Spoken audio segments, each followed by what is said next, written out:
Mom, Dad, I humbly suggest you save some money and shop Amazon for back to school. It's for my growth, meaning my body's growing at an alarming rate. And clothes you buy me this year will be very small very soon. Plus, the clothes I love today will be out of style tomorrow. But at least your wallet doesn't have to be my fashion victim if you shop low prices for school at Amazon. Hopefully this is helpful. Amazon. Spend less, smile more.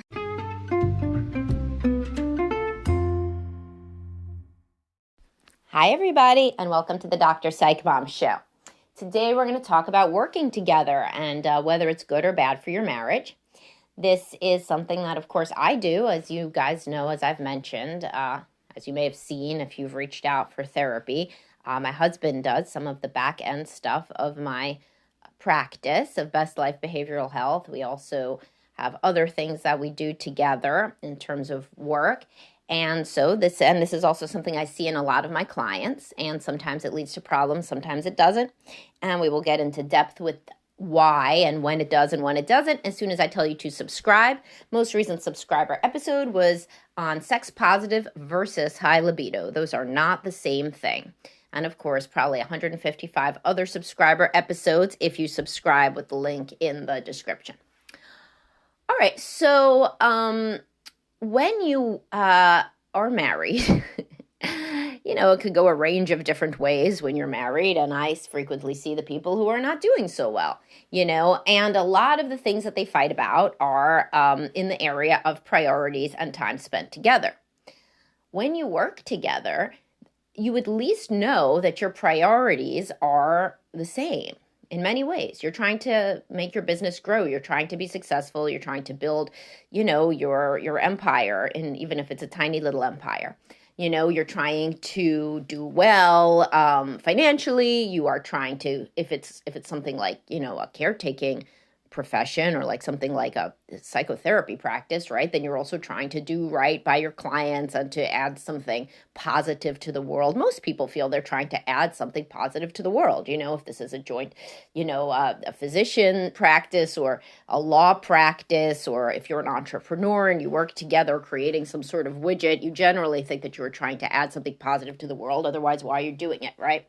And so you do have similar values. It's like almost like it's a very good shortcut to think, do we have positive, the same kind of priorities and values? Well, yes, we do. Like one of the big ones is working on the business.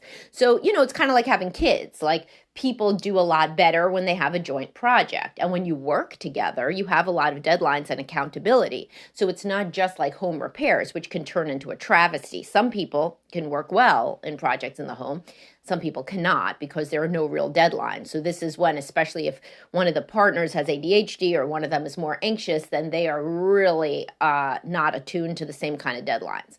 And then that can, because there are no deadlines for, renovating your basement. So you could come up with any deadlines you want. Whereas, there are deadlines. For example, everybody in my practice has to be charged, right, for their session. Like that's a thing that has to happen. They have to get intake forms, right? We have to answer a client back, etc. So external deadlines allow people to kind of be more accountable in general.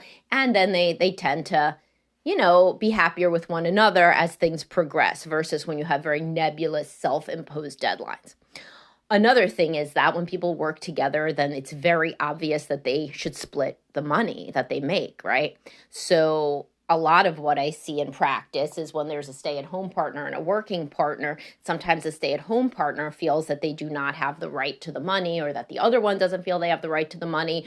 Or if they work in different professions, one makes more than the other, then it's this idea of like, should we split finance? Should we split things, down the middle, or should it be some sort of ratio or whatever? Younger people are, they don't merge money as much, And I have a podcast about that. Should you merge finances? I feel that you should, it's kind of like, would you split the kids? Would you say, well, you're 43% daddy's because he spends less time with you than I do? Like, I don't think that that's in the spirit of the law of a happy marriage, but, times change. A lot of people have separate accounts that are younger, especially. Anyway, though, when you do work together in a business, you can see what each other is doing. and as long as you both think that the other one is working hard, then it's obvious that it's co-created. So especially if it's your only thing. So if it's like a little side hustle and it's like your Etsy business and you're making pot holders and then he takes the pot holders for you to UPS. Well, you're making the pot holder, right? So, I mean, you might be able to argue that you should keep most of your Etsy business, but if he was making the pot holders like you were making them and every time you made one, he put it in an envelope and you wrote back to the person and then he took it, and it was kind of split more evenly, then you would assume that's like a family business. So when you have something that you really consider a family business, irrespective of whose name owns it, who's on the LLC or whatever you have, then it feels different. It feels like there's more of a joint venture sort of feeling of it and more camaraderie.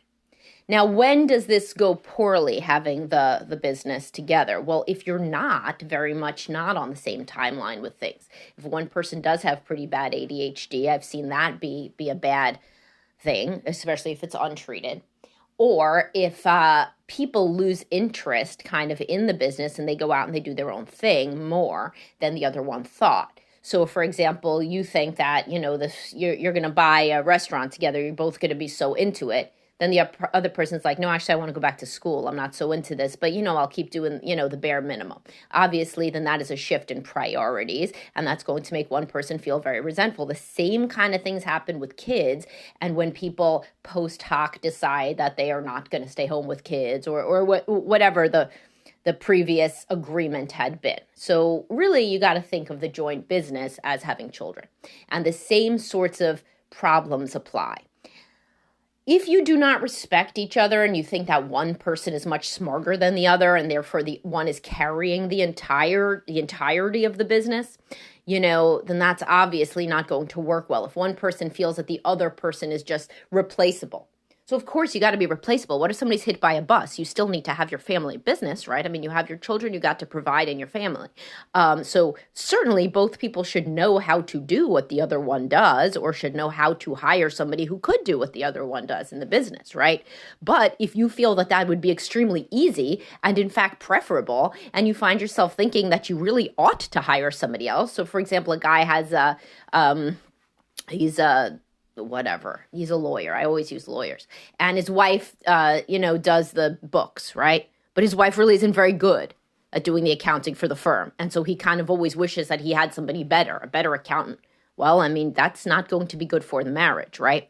If he, versus a guy who thinks, man, this is invaluable. My wife does a better job and, she's more into it. She's more personally invested than anybody that I could hire off the street, right? Then the couple is going to have a much better marriage. There's much more mutual respect and interdependence. And I have podcasts and posts and everything on interdependence, how it's not codependence and it's not pathological independence where people just want to be so separate.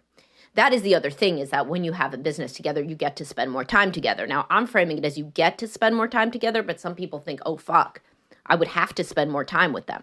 If that's how you feel about your partner, then it's not for you, right? To make a joint business is not for you because you do have to spend time with them and you actually have to listen to their input and you have to basically be in contact all day. A lot of people are really good with this and they thrive being together, and remember, families did used to do this, more. I hear people say more often that in previous generations, their family had a store or, had a farm, things like that. Nowadays, it's not as common. So uniquely, you ought to get along with each other more than average if you have a business together. You ought to respect each other, to be friends. Otherwise, it's not going to go well. One is going to feel it's going to be like group work. Remember group work? If you don't like group, if you feel like your group members in your social studies class are not, they don't even call it that anymore. I don't know what they call it. What do they call it? Global humanities is one of them that I hear. But anyway, in what used to be your social studies class, if two people just like screwed around and you're the one who's making the entire map and the report and whatever you have to do, then you are going to be really resentful. And obviously it works the same with business. Now, some people say to me, because I say to some guys, I'd say, well, your wife doesn't do anything, right? At home, kids are back to school and she's thinking about what she should do for a job. And so why don't you hire her, right? Because I work with a lot of people who have businesses, and a lot of them say, oh, no, I couldn't do that because it would make us not have, we wouldn't be romantic anymore. It would be like I'm her boss. Yeah, but she might be essential to you. That is very different, that's, as I talk about all the time, there's men who try to take everything off their wife's plate so that their wife finally has time for sex and romance. And it doesn't work, because the less she has, quote, on her plate, unless, of course, she's just completely tapped out. It's the other end. She's so stressed. She's got a job. She does most of the stuff in the house. But I'm not talking about that. I'm talking about the guys who kind of succeed in this, when the wife has vast amounts of free time.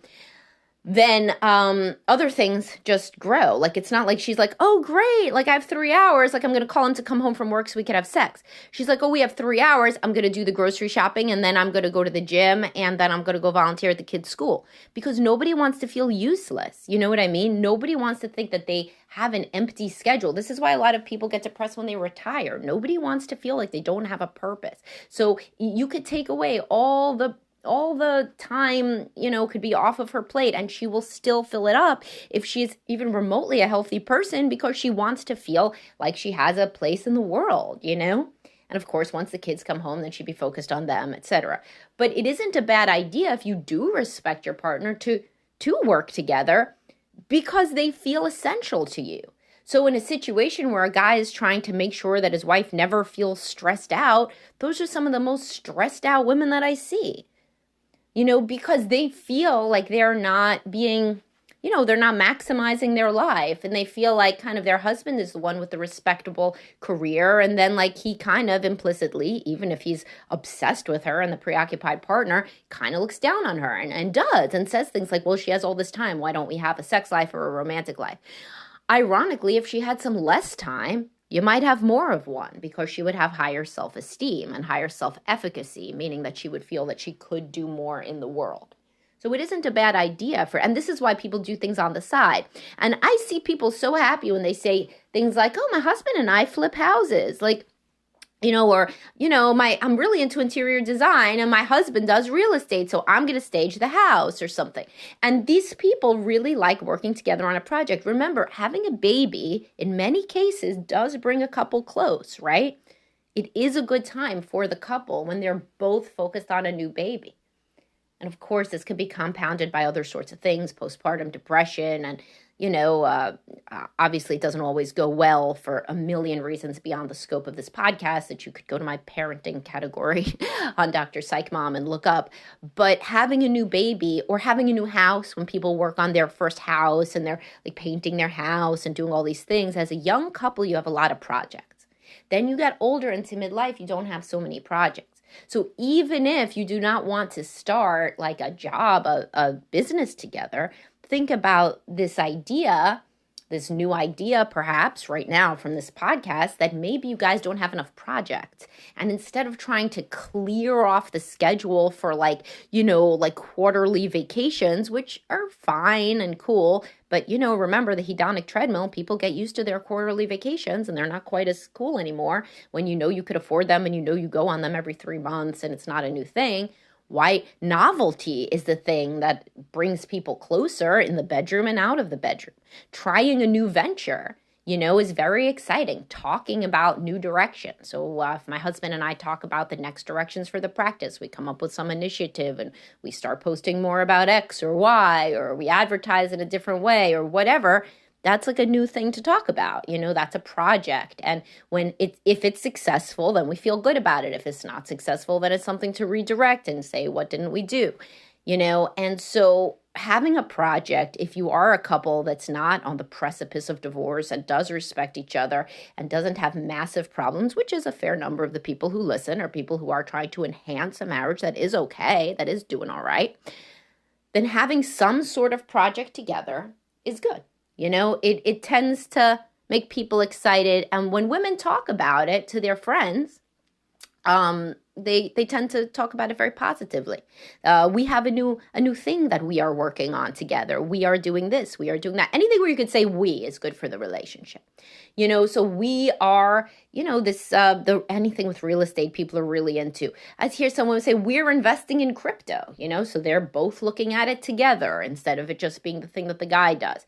And of course you could do this with we are running a marathon, or we are this, or we are that. But at a certain point, people do tend to feel financial pressure, children going off to college, kids getting older and needing more things. And so this is the time when some people try to do something that will also make a little bit of money.